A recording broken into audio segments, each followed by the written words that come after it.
All right. Everybody got some good answers? Yeah. When they're hurting their feelings.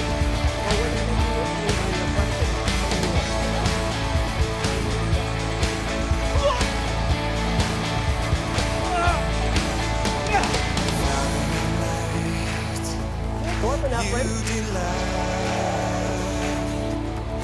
and you're norepinephrine is speed. All right, for a second. And I'm going to talk to you guys real quickly what I think of as the definition of love. And this definition of love is so simple and so clear that it's going to make everything workable for you guys. Let's talk about God. And that's cool. That's great. How does God love us? Does God give us every single thing we want? I just ask for it, boom. Hey, there's my new Mercedes. Thanks, God. That's really cool. How does God love us? Does he give us everything we want? No. Does he always make us feel happy? Does he give us a constant surge of norepinephrine? Woo-woo! No, no way. So how is it that God loves us? If he doesn't give us everything we want, if he doesn't do everything and make us feel high all the time, how is he loving us? What? His attention is always on us. Always on us. His attention was on me before I was even alive. His attention is on me if I'm on the highest mountain or in the deepest ocean, is what the scriptures tell me. God's attention is always on me. That's how he loves me. So, really simply, love is the gift of attention.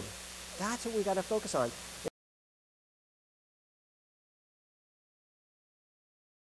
Give an example of that. Before I knew this experience about love, I remember going out one Christmas, and it was probably Christmas Eve. I admit it was probably pretty late. Run to the store, go to the jewelry counter and say, hey, what do you got? Anything on sale? Anything super cheap? It's just my wife's Christmas present. So I find this beautiful gold necklace, take it, throw it in the gift bag, throw some paper on top of it, maybe sign my name, Brett, and put it under the Christmas tree.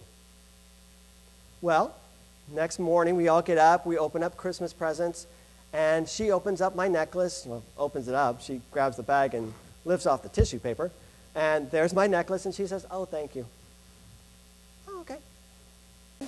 My youngest son, Trevor, he gives her his gift, and it's all kind of like mangled paper and twisted, and the ribbons all mismatching and unaligned, but clearly he tried to wrap it himself. He tried to make the gift himself. And so she gets it now, and she makes a big deal about, oh, look, you wrapped this yourself.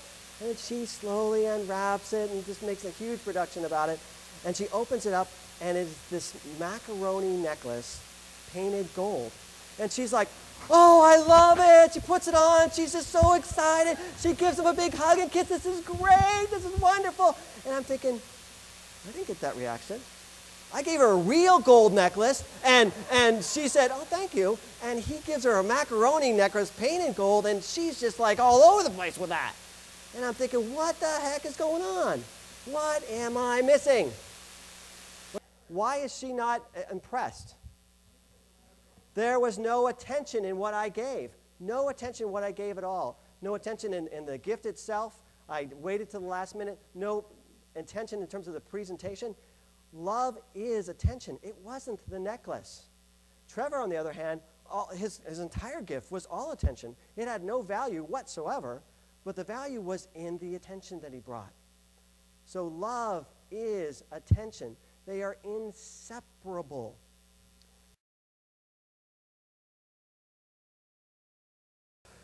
This is a metaphor for all of our relationships. Right here. When you first meet somebody, you give them a little bit of attention. Hi, how are you? Who are you? What are you about? Let's talk. Let's kind of figure things out. And as you start to talk with them and find yourself interested in them, what happens? You start giving them more and more and more attention, right? And then you get engaged, right? Then you get married, right? And then what happens? Then you get kids. And then what happens? What? this is what happens. It goes from this to this. Everybody try it. Okay, everybody. All right, that's what happens. The study that we talked about earlier, Kelly Musik's study about 3-year itch, one person was quoted saying that the day they got married, they could feel the shift. The day they got married, they could feel the shift. Why? Why do you feel the shift that the tension starts to drift down and down and down and down and down to where we're just barely giving each other a trickle of attention anymore? What happens? The energy and the novelty. Novelty. Once you get married, that's pretty much the climax. It's pretty much it. You know, we've done it. And then kids, that just kills it off. That just finishes it. John Gottman studies on relationships. He says the majority of divorces happen around the birth of a couple's first child.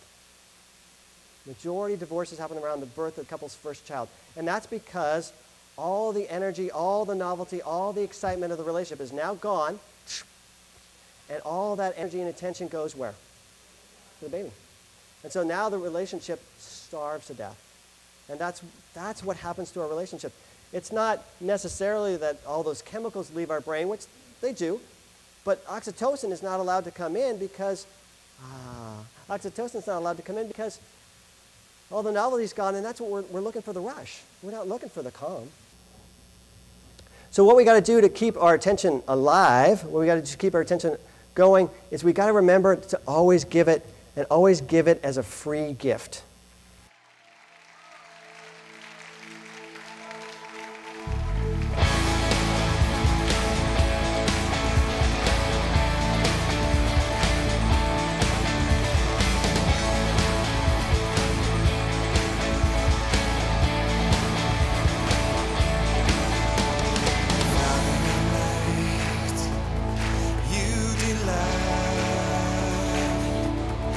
In your children.